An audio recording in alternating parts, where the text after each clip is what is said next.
Banner number 18 to be exact. Travis Thomas here. Welcome to Hold My Banner with the walking, talking, triple-double producer extraordinaire, Ante Campbell. How you doing, Poppy? I'm doing good, 2Ts, but I'm a little sad today because we just shouted this dude out on the last episode of Hold My Banner. But now Kemba Walker has retired, man. I know. I actually kind of liked watching him in Monaco. I watched a couple of those games that he had in Italy this year, and he was hooping, man. They had a great team. Was he? It was him and this guy, young guard who used to play for the Suns, I believe, in the NBA, Mike James, and they were just going at dudes, giving them buckets. So it's a shame that I won't be able to watch him play basketball anymore, but I'm excited to talk about all the Celtics and free agent news that we got going on. Well, today. I mean, hey, Kemba, former Celtic, right? Yeah. But I'll most remember him. He had an okay NBA career. I'm not going to hate on that, and it sounds like he did pretty good overseas from what you're telling me. Yeah. I didn't watch any of that. I'm not going to lie to you. But where I will remember him, his legacy, at least in my opinion, for me personally, is going to be a UConn Husky. Yeah. Because that brother right there was unstoppable. He is an all-time great great college basketball player. Ante, no one could stay in front of Kemba. No one. And then he got better in March Madness. Higher the stakes, bigger the stage. He got even better. Kemba was an absolute dog in college basketball. Yeah, cardiac Kemba. He has one of the greatest performances in the Garden, which is crazy to say. I mean, he was a college player, but that shows how much he was a killer at UConn, like you were talking about. So, yeah, I appreciate cardiac Kemba, man. And obviously, he said basketball is going to continue to be a part of his life, so we'll see more of him. But, man, do I miss watching him play basketball, man. I know, no doubt. Well, happy retirement to him. Hey, maybe Ante called me crazy since he's going to have some free time. Yeah. Maybe we could send him a little message. Yeah. Would you want to come on Hold My Banner and talk hoops with us, Tay? Yeah, that would be lit. That would be electric for sure. All right. Well, we'll bring Ante back. I'm sure we're going to play a game later that I'll be atrocious at, and everyone will laugh. But I want to start here. So I know everyone's panicking right now about the Celtics being up for sale. Let me just say, no panic here. I'm glad you've come to me. Let me help you, help me, and we help each other. Let's just take a chill pill. Relax. Inhale. Exhale. Woosah. It's going to be okay. Wick bought this team 22 years ago for damn near 400 M's. My man just wants to flip it and tumble it now for over $5 billion. I'm not mad at Wick. Listen, here's where I think the fans and the media, we have a slight disconnect. It's not the Grand Canyon here. It's just a slight disconnect. Fans, I understand you. I do. You're passionate. You love your team. You're emotionally involved. You're emotionally charged. I understand you. That's why we get along so well, you and I. But here in the media, unfortunately, this is not some flex. Unfortunately, we know from our own industry how cutthroat this stuff is. I mean, it was all good just a week ago. Next thing you know, you're done. That's how this stuff works. So I say all that to say, Wick's cashing out. Listen, the stock for the Celtics in terms of selling it, in terms of value, I don't believe it's going to be higher. You got to cash out now. I think it's genius. Honestly, I know that hurts, but this is a storied, great, already valuable franchise when he bought it. Now, look at what it's worth now. You just won a championship, okay? I mean, it's being evaluated for $5 billion, right? He's going to get more than that. You just won a championship. You're set up to win multiple championships. Every player who's anything on your roster is signed for the long term. I get it. This is the time. Sell it. Let someone else deal with the debt, so to speak, right? And the luxury tax and all that kind of stuff. Now, I'll say this. Speaking of that, how about Steve Paliuca, who's a co-owner, getting involved this week saying, quote, I'm going after this. I'm going to be aggressive. I'm going to be a aggressive bidder in this. This is why some of me Now, I'm going conspiracy theory here, but some of me kind of feels like this could be an inside job a little bit. I think Wick wants to cash out. Nothing wrong with that. I already told you I'm on board with it. And instead of opening this up to the outside and taking the highest bidder, which still could happen, this is money we're talking about. This is Wick's baby, which is why I think a lot of fans, I don't want to say feel betrayed. That's too strong. But a lot of fans are upset. They love Wick, right? They want, hey, keep the team, man. What are you doing? I think because it's his baby and because he's deciding to cash out now because the value's just too good to pass up, I think he could decide to sort of keep this in the family, so to speak. You got a guy in-house who's a co-owner. I would think the financing is there because you guys have the same financial people anyway, so it should be pretty turnkey. Hey, it's just a phone call. Imagine this, by the way, as we all talk here, fans, media, we're all friends. We're all just trying to get groceries every week. Imagine being able to make this call. Yeah, Steve Paliuca here. Listen, I'm sitting here with Wick. I'm going to need, I don't know, 6. What do you think, Wick? 6, 7? 5, 6? Should we call it 6.5? I'm going to need maybe $6.5 billion wired to me today. Yeah, I'm going to buy the Celtics. All right, great. Yeah, he's here. He'll sign off. Thanks. Bye. I think this could be hot knife through butter, kind of an easy transaction. That's what I think. And by the way, that's best case scenario for all of us involved here.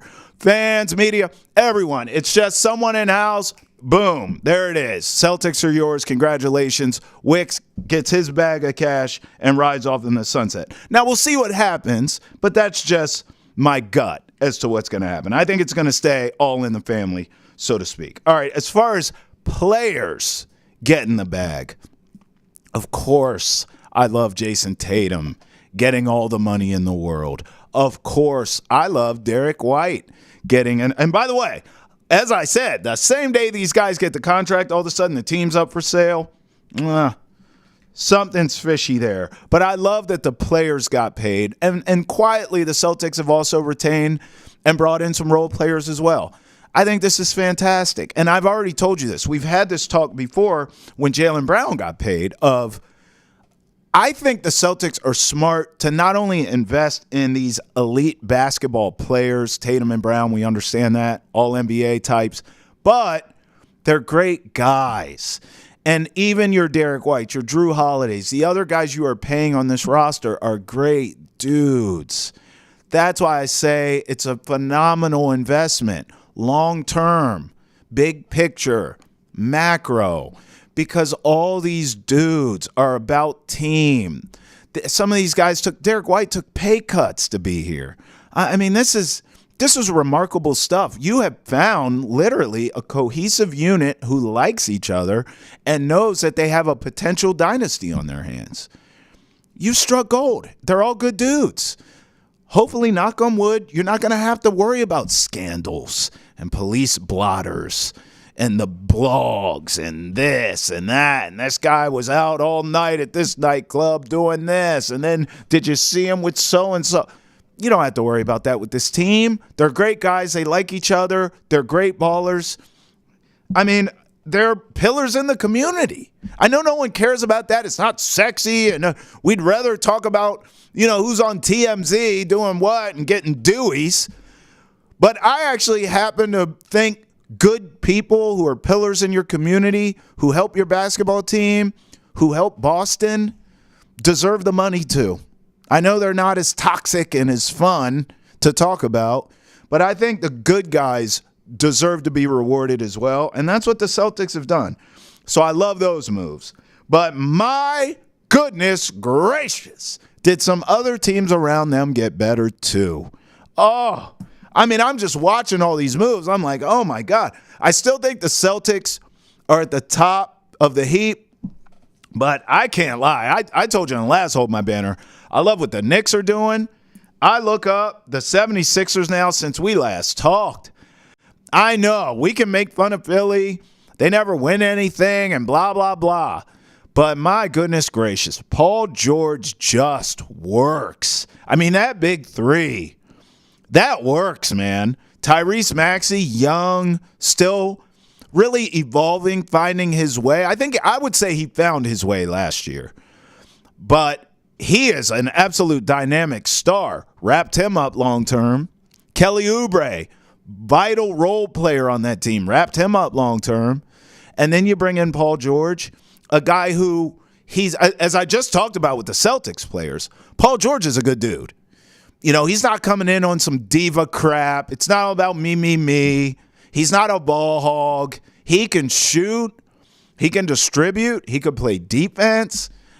He doesn't strike me as a type that minds playing second fiddle to Joel Embiid or maybe even third fiddle to Tyrese Maxey if he continues to ascend. I think Paul George works.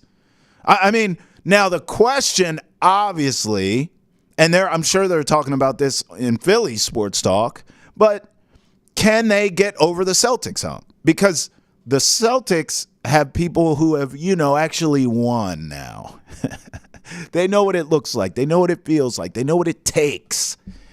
What has Paul George won besides nothing? What has Joel Embiid won besides the injury lottery? Because he hits that every year, doesn't he? He hits a Powerball for injuries. I love Tyrese Maxey, but he hasn't done anything yet. So we'll see. That's why I'll give the Celtics the edge. Also, to be fair, Joel Embiid does get hurt. You can pencil that in now. You just don't know when or how long he's going to be out.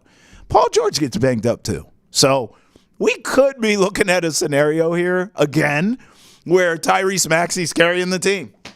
And then it's like, will Paul and will Embiid be healthy by the playoffs? We don't know. And then if they are, what percentage are they? We could be looking at Groundhog's Day in Philly. But I respect that they're rolling the dice and they're going for it. They're coming right after the Celtics. And I appreciate that about them. I think they'll lose, but I do appreciate that about them. Here's one that caught my eye. That when they signed him, I said, uh-oh. Now, I have gone on record over and over again, and I think even Ante agreed with me, that Klay Thompson would be a great fit in Orlando. Because I look at the Magic and I say, okay, they have a dynamic young star in Paolo who I trust. I believe in. He's getting better every year. He's a dog. I like what they're doing there. He's the guy there. Okay, so now if you're saying he's a guy you got to build around him, they have young talent around him already. So my mentality was go get a veteran. They need shooting. Go get a veteran who can shoot, who has won before. Unlike those losers in Philly, give me someone who knows what it takes to win a championship or at least has been to a Western or Eastern Conference Final, something to help my young guys. I'll get to Klay later because he didn't end up in Orlando. But who did was KCP. And I thought, well, damn, that checks every box. I actually think KCP is a better fit with Orlando than Klay would be. Because at this stage of Klay's career, he's really just catch and shoot. He really is. He's not going to give you all the stuff that prime Klay gave you because it's not prime Klay. And we saw him right in front of our eyes age in Golden State. It could work with the Magic because they're so young, but KCP is not washed. KCP has a ton of game left. KCP, although not the shooter that Klay is, he can shoot and he can score. I think he's more dynamic of a scorer at this stage than Klay. And he plays defense, and he's tough, and oh yeah, by the way, he's a champion. 2-time. Knows how to get it done. So you check literally every box. Check. Love that move from a Magic team that I keep telling you, keep your eyes on. Here they come out west. Isaiah Hartenstein going to the Thunder. Now, I thought the Knicks would keep him. It didn't happen. Good for that kid going to the Thunder because he fits in perfectly there. A young team learning how to win. Certainly in the regular season, they figured it out, didn't they? Youngest 1 seed ever. So they figured that out. But in the playoffs now, they were in an absolute knockdown drag-out against the Mavericks. They almost got it done, but they didn't. Close but no cigar, right? Well, in those scenarios, as we know around here, because we watch the Celtics do it, you learn from those experiences. Losing to the Mavs you learn from experience from that. So now I would think the Thunder comes back with that experience in the playoffs. They're better. They're mentally tougher. They add this kid who's a stud, young, coming into his own as well. I like what the Thunder are doing. And then finally, I brought him up, but Klay Thompson going to the Mavericks was such a shock to me. I did not see this coming at all. I thought for sure he'd end up in Philly or Orlando, as I said, maybe the Lakers. LA guy, his dad's a Laker. It made a lot of sense. LeBron needs shooting. The Mavericks, I was shocked. Then I see reports coming out saying he could have made the same or more money in Golden State. And he chose, no, screw you. I didn't like this whole process. You gave Draymond the bag, no questions asked, but you just left me out to dry. I think he's going to the Mavericks to prove to the Warriors I'm not washed. Watch this. Let me stick it to you. 3-ball in your eye, corner pocket. Because think about this. Kyrie, he's going to the Cup. Luka, he's going to the Cup. So now, kick out this stage of his career. Hey, Klay, get us to the promised land. We don't know how to get there and win it. Catch and shoot, dog.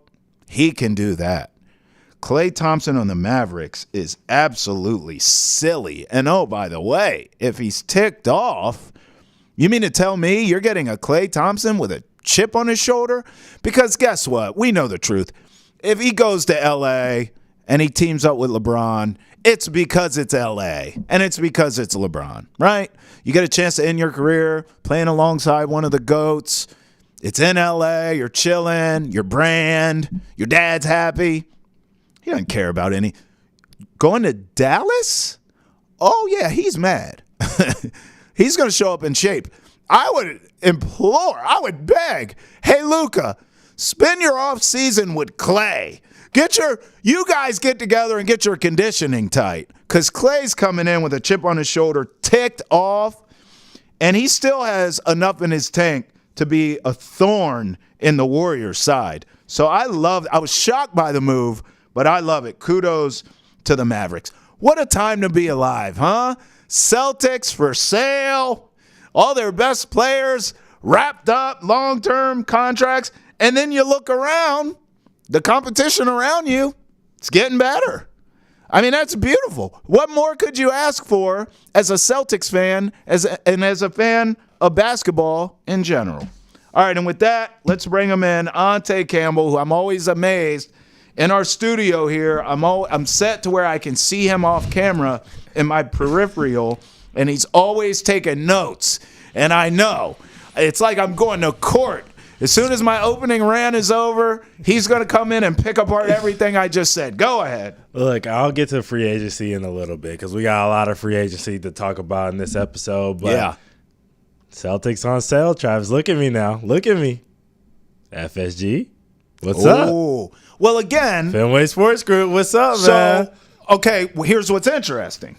For selfish reasons, I mean, I hope that happens. Right. Because you and I would think, are in the fold for a whole bunch of stuff. Yeah. But I again, going back to Paliuka here. Yep. In the end, this is too, even though I like the fact that he's willing to sell right now. I told you. Yep. It makes business sense what Weck is doing. Yeah. But it's too coincidental to me that, 2 weeks after you win a title, check. Yep. Then you literally spent damn near $500 million on retaining players. And on the same day you announce you're selling, I mean, again, I'll acknowledge it could be conspiracy Trav at play here, but it just kind of feels very like this was planned out. Like we've had talks internally, and then immediately also Steve Paliuka came out literally minutes later. It felt like and was like, "Oh no, I'm here. I'll be involved. Thanks." Yeah. Like I'm interested. I just think something's going on behind the scenes where. Maybe Wick could get more money even by opening up to outside bidders, whether it's FSG or whoever's. Right. But I don't necessarily know if that's what's driving him here. I think him cashing out, getting more than they're valued at 50 at $5 billion. He's going to get more than that. So let's, for the sake of this combo, call it 6, 6.5, whatever, right? Mm-hmm. To him, to be able to cash out, get that bag of cash-ola, baby, and keep it in his team, so to speak, in his family, I just think it's a no-brainer. That's what I think. But I hope, listen, bro, you're not going to have me on record saying FSG shouldn't buy it.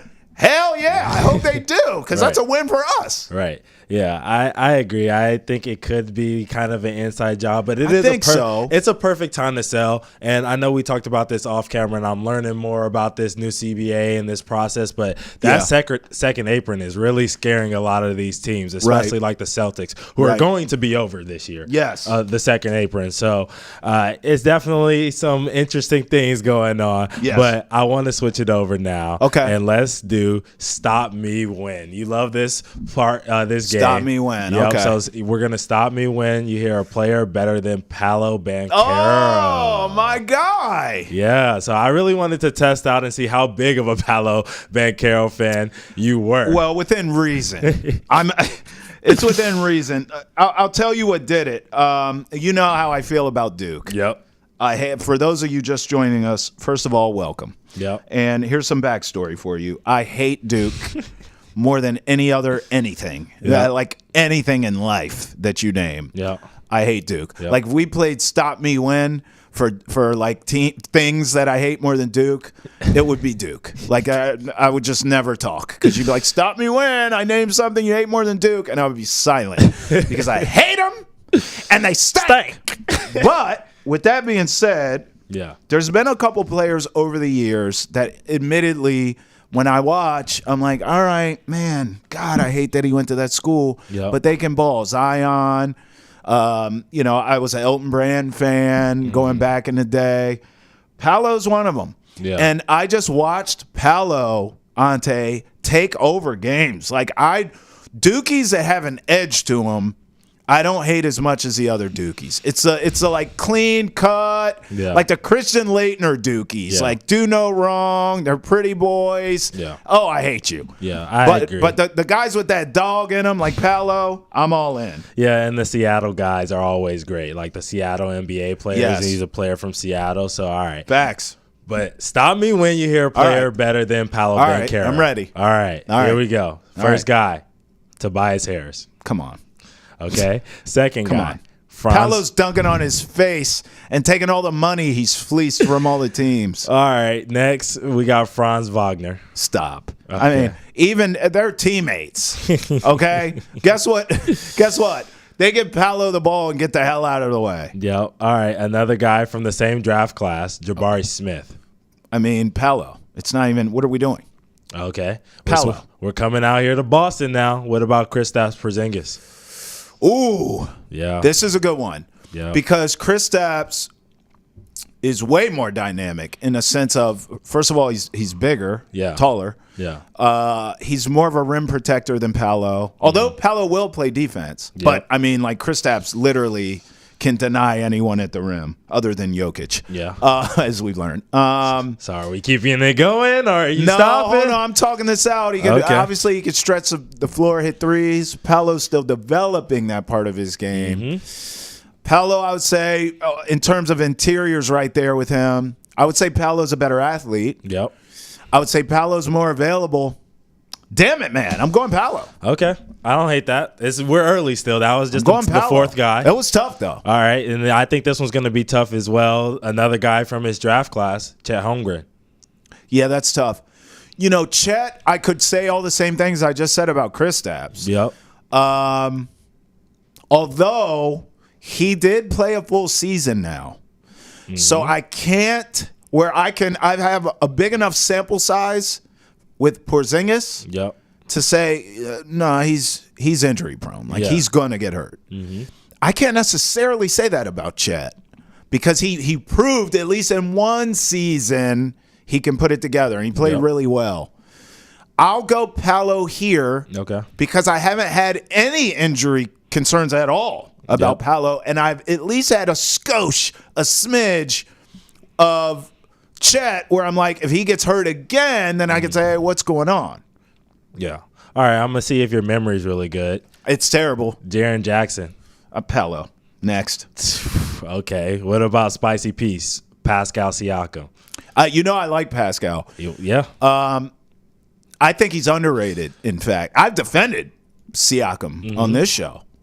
I'm taking Paolo because he's just a better athlete. It's more fluid his game's more fluid. And Pascal Siakam, although I defend him, I mean, let's just be honest, okay? His game is vanilla city.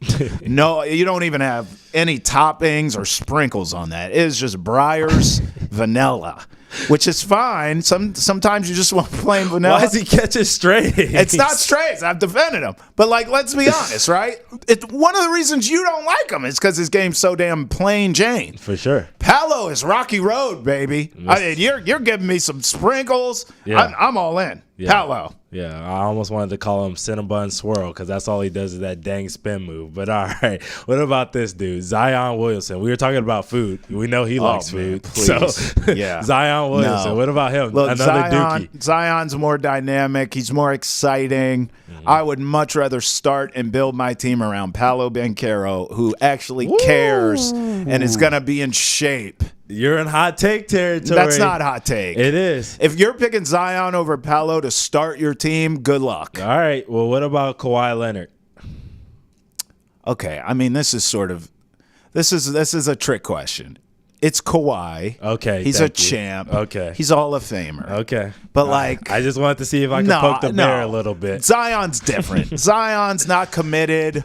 I don't know. I mean, Zion's off with porn stars and he's eating beignets and king cake. Zion, bro, can you relax? Can you get off Bourbon Street and come practice? What are we doing? Paolo's not at Disney World, brother. He is in the gym. You wasn't with me shooting in the gym. Yeah. I'm rolling with Paolo. Now, Kawhi's a Hall of Famer. Relax. Okay. Relax. Okay. All right. So you're going with Kawhi on yes. that. So you would have stopped me. The last guy I had on my list, I know it's obvious. Giannis. You know what I'm saying? Yeah. I mean, I'm you're taking not Giannis. Crazy. I'm taking Giannis. But listen, these names that you've given me, it clearly shows you that I heart Paolo Banchero. Yes. I am a huge fan. Yes. And by the way, not for nothing, I don't know what you thought about what I said earlier. KCP to the Magic, brother, they're going to be a problem. Yeah. I don't think they're beating the Celtics, but in a 7-game series, I like the Magic to be a pain in the Celtics' butt. Yeah. Yeah, we'll talk more about this Magic team. All right. I definitely will in a little bit. But all right, let's switch it over and talk about some of the big free agent moves. Obviously, you alluded to it a little bit, but Derek White obviously signed an extension, and obviously so did Jason Tatum. So what do you think about those two moves for the Celtics? I mean, I love it, and they kept some role players too. I just, as I said earlier, Ante, it's not just, I know I probably sound corny saying this, but it's not just a basketball aspect. It's like the older I get and the longer I work in this industry, I have kids now. Mm-hmm. I even think about myself, when I go out now, we party together, you and I. I don't party the same. If you and I met, now you're mature for your age. I'll give you that. I was not. I'm this way now. Maybe how long have I been in Nessa? 2 years ago. Right. Because now I actually get the big picture of oh no, I have stuff to lose. I have a career. I have a family. I have this. I have that. So I move differently than I did when I was younger. Yeah. If that makes sense. And I think because you were a Division I athlete, it's probably why you're as mature as you are, because you had to move accordingly. Yep. But I say all that to say a Jaylen Brown, a Jason Tatum, a Derek White, a Drew Holiday, all these guys are shelling out all this money to. Yeah. They're great people. You don't have to worry about giving them all this money and then there's a 30 for 30 about them a year later, how they blew it all. They had the world in the palm of their hands, but they couldn't stay out of the casino or the strip club or the whatevs. Yeah. I respect that. And so even though these numbers are eye-boggling, I think it's great investments, all of them, because they all enjoy playing on each other's team. Yep. They're all cohesive. They're all about us. Yep. We, not me. They're not going to be on the police blotter. I love it, Ante. Yeah, I do as well. I think the number is a little like high. Yeah, a lot. But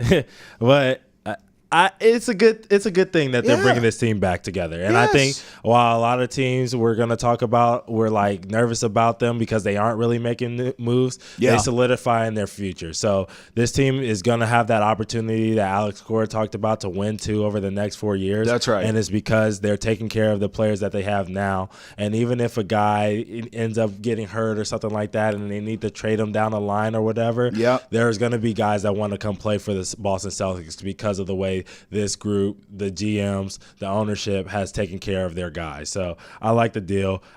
If for those that don't know, Jason Tatum got 5 years, $315 million extension, and Derek White got 4 years and $126 million extension. But all right, let's talk about Donovan Mitchell's extension. He got 3 years, $150 million. What do you think about this for him? I think Donovan Mitchell's a loser. But now it's, you know what, or get off the pot time for him. Right. Because in Utah, we made excuses because it was Utah. Yeah. You're not going to attract any big free agents to come there and play. He was balling, right? Spider Mitchell, that's where he got his name. I mean, he was hooping. Yep. But it was Utah. And eventually, unlike Dame, he didn't stay forever. Right. He stayed long enough. Well, he made good money. He got traded. But he said, but my point is, eventually it was like, I need to get out of here. Yes. And I want to go somewhere and win. Yeah. So we gave him a pass. That's an excuse. Yep. He goes to Cleveland, and like so far, the return on the investment has not been great. They're a playoff team. They're in there, but he carried them though. He carried them again. But they haven't really won. No, you're right. Now, I don't think you blame Donovan Mitchell. Yeah. They blame the coach. So they run Bickerstaff out. Yep. Cool. This is why I said I think he's a loser. I think. Because now there's no excuses. Right. Okay? You can't say I don't have any talent around me. That Cleveland team's talented. Yep. You can't say, well, the coach, I liked Bickerstaff. Clearly, Donovan Mitchell didn't. Yeah. Clearly, the Cavs were in a impasse where it was like Donovan Mitchell or the coach, see a coach. They bring in Kenny Atkinson, who I don't love, but if this is who Donovan Mitchell wants, give him what he wants. He wants a bag, give him the bag. So now you got the money, you have talent, and you have the coach that you want. Yeah. I don't think Kenny's a bad coach, though. You know what I mean? I don't either. I think he did a good job the last time he was in Brooklyn. Decent job, obviously. I don't either. He got the most out of a team with Tyler Johnson and Spencer Dinwiddie. I'm not knocking him. And D'Lo. I'm not knocking him. I'm saying I like Bickerstaff. No, and clearly, I agree. Donovan Mitchell didn't. Yeah. So my point is, check. Everything you wanted, we gave you. Yep. Ante, if they get bounced in the first or second round again. Yeah. Here's my thing. I was shocked about the move, like just from his standpoint of like you accepted $50 million a year.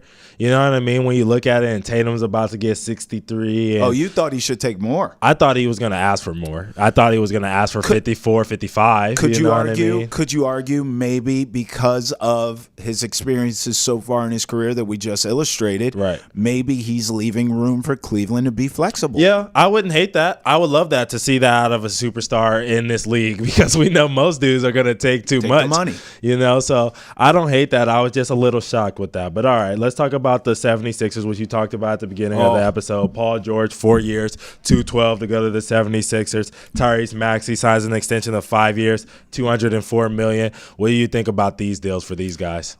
I don't think it's going to work in terms of a championship. Yeah. But if it did, I wouldn't be shocked. Yep. I'll tell you the truth. If anyone outside of the 76ers beat the Celtics in the East, I'd be shocked. And I love the offseason the Knicks are having, but it still feels like Jalen Brunson and a bunch of an upgrade at role players. Right. The Magic I love, but it's too soon. The Pacers I love, but you got to play defense. Cleveland, we just talked about. I don't think they're on that level personally. although a playoff team and a tough out. I think it's the Sixers. And the Bucks, don't get me started on Dame and Giannis. I'm not convinced either one of them can stay healthy at this point in time. Well, yeah, and their team didn't do anything to help them out in the draft. The Heat are a mess. Listen, bro, I'll be honest. I think it's the Sixers or Celtics. And well, in this order, it's the Celtics or Sixers in the East. Yeah. And a big thing is health. If Joel Embiid, Paul George are healthy in May. Yeah. Well, we might have a nice series here between these two. Right. All right. I want to run through these next two really quickly because we don't have much time left. I want to talk about Klay Thompson. So what do you think about him going to Dallas? I mean, listen, chip on his shoulder now. Mavericks need a shooter with those two monsters that they have in Kyrie and Luka. Yeah. He's clearly ticked off. Mm-hmm. I love it. I think it works. Yeah, I'm on the opposite end of the spectrum. I don't like it from a defensive standpoint. I just don't think he can move laterally enough, and they pretty much got rid of Derrick Jones Jr., so now he's going to be their starting small forward. Yeah. And I don't think he's at that point in his career where he can guard the league's best small forwards. And we know Luka won't guard. Right. Kyrie can't guard because of his size and his strength. You know what I mean? Yeah. So I'm not saying they're bad defenders, but you got three guys who kind of are okay now. And if Klay is going to be the guy that goes 0 for 10 in a closeout game to end the season, right? Like, you got to guard. So it's a little frustrating that he went there. Sure. Because I wish he would have went to a team that had a lot more defensive talent around him at the guard spots. But like Orlando, like you said. But, yeah, all right. Well, what about Chris Paul? I kind of like this move. What about you? He's going to the Spurs for a 1-year deal. I just like it for the development of Wemby. It doesn't mean anything in terms of wins and all this other stuff. I think it's going to be great for the development of Wemby. So he's going to the Spurs for a 1-year, $11 million deal. What do you think about it? Clearly you don't like it. You said we were short on time, so this is what I'm going to do. Cliff Paul is fat and washed.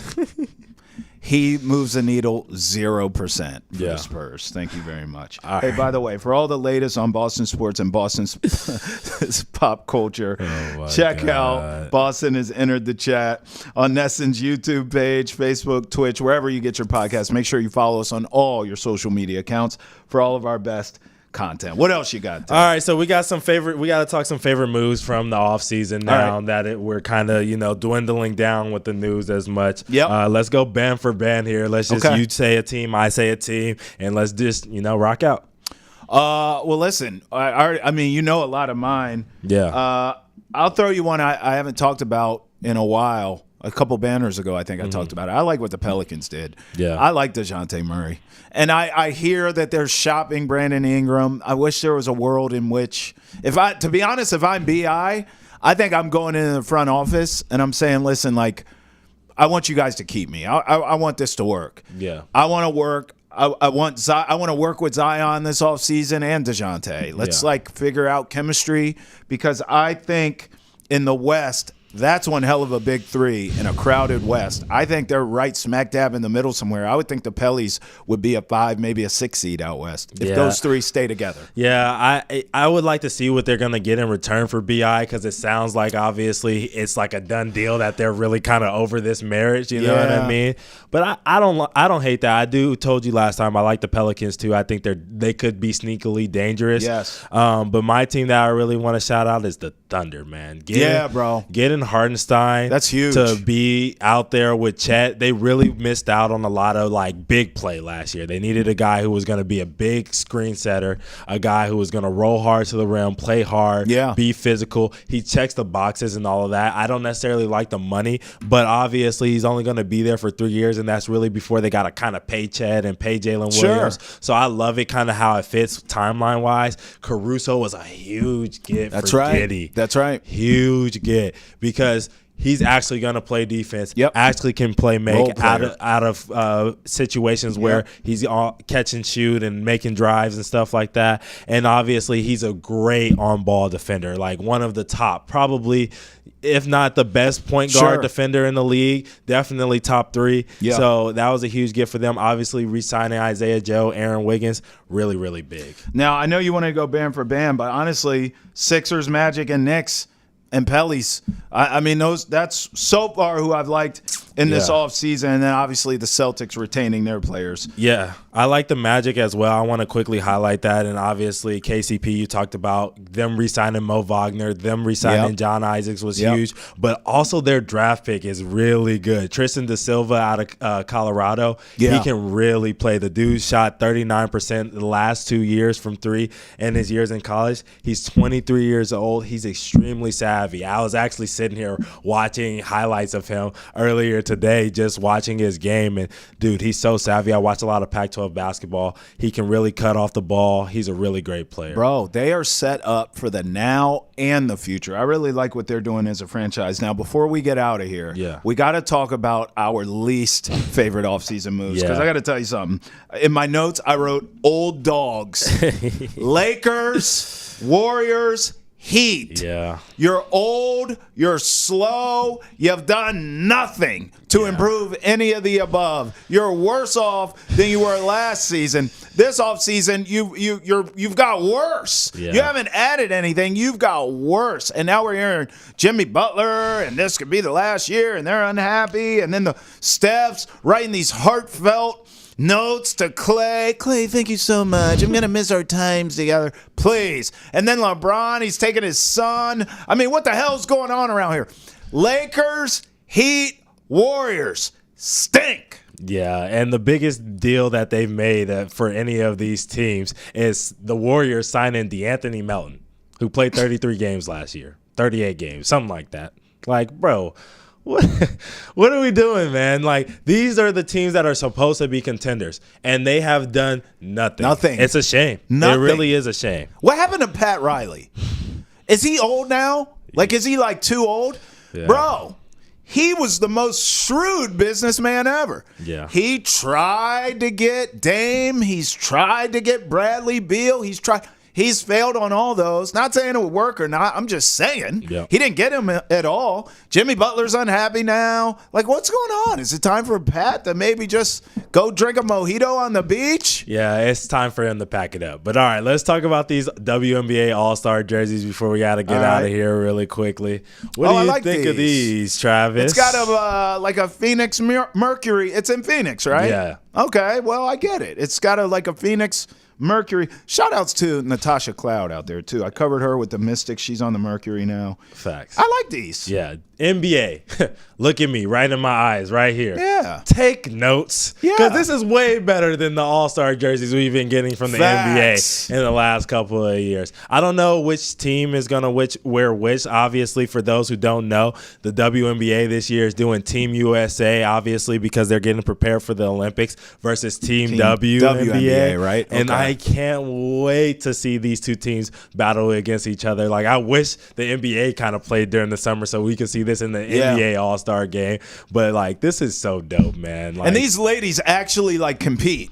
Yes. In their All-Star game. Yes. They actually play hard. Yeah. There's, like, defense. There's competitiveness. There's a we're trying to win thing going on. Right. Unlike the NBA. So, like Ante said, take note not only of the jerseys, but the effort. Yes. Yes, these ladies are such superstars, and I'm glad they're finally getting their appreciation.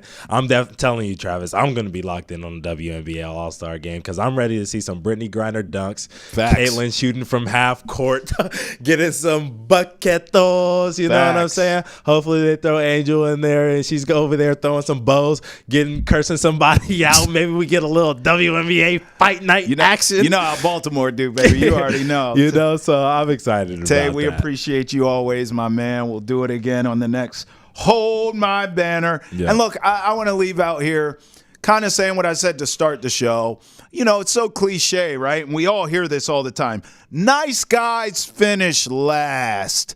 Yeah, maybe. Majority of the time, that's probably true. That's why I'm such a jerk. But every now and again, the nice guys, they win. They finish first.